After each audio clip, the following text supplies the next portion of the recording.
ഈശോ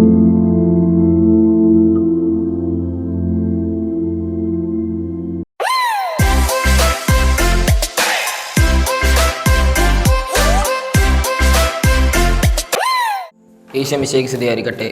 പ്രത്യക്ഷീകരണ തിരുനാൾ. Christmas കഴിഞ്ഞു വരുന്ന രണ്ടാം ഞായർ സഭ പ്രത്യക്ഷീകരണ തിരുനാളായി ആചരിക്കപ്പെടുന്നു. സ്വയം പ്രത്യക്ഷനാവുക, സ്വയം വെളിപ്പെടുത്തുക എന്നർത്ഥമുള്ള എപ്പിഫനി എന്ന ഗ്രീക്ക് വാക്കിൽ നിന്നാണ് ഇന്നത്തെ തിരുനാൾ ഉത്ഭവിക്കുന്നത്.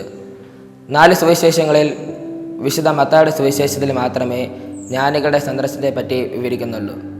ഈ 3 ജ്ഞാനികളെ രാജാക്കന്മാർ എന്ന് വിശേഷിപ്പിക്കുന്നുണ്ടെങ്കിലും മധ്യപൂർവേഷ്യയിലെ പഴയ ബാബിലോൺ, പേർഷ്യൻ പ്രദേശങ്ങളിലെ പണ്ഡിതന്മാരോ വാനനിരീക്ഷരോ ആയിട്ടാണ് കരുതപ്പെടുന്നത്.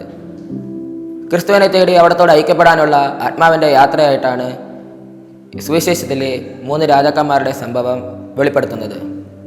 രക്ഷയെക്കുറിച്ച് അവർക്ക് ലഭിച്ച അടയാളങ്ങളോട് ഏറ്റവും ശ്രദ്ധാലുക്കളായിരുന്നു അവർ. അന്വേഷണ പാതയിൽ പ്രതിസന്ധികൾ തരണം ചെയ്യാനുള്ള ഉറച്ച മുന്നേറ്റമായിരുന്നു അവരുടേത്. അതിനാൽ ഈ 3 രാജാക്കന്മാരുടെ സംഭവം നമുക്ക് പറഞ്ഞു തരുന്നത് ക്രിസ്തുവിനെ അന്വേഷിച്ചിരുന്ന ഓരോ മനുഷ്യൻ്റെ ആത്മീയ യാത്രയാണ്.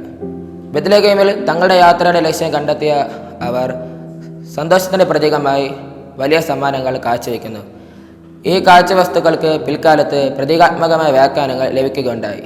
പൊന്ന് യേശുവിൻ്റെ രാജ്യത്വം, കുന്തിരിക്കം യേശുവിൻ്റെ ദിവ്യത്വം, മീറ യേശുവിൻ്റെ മർത്യത എന്നിവ സൂചിപ്പിക്കുന്നു.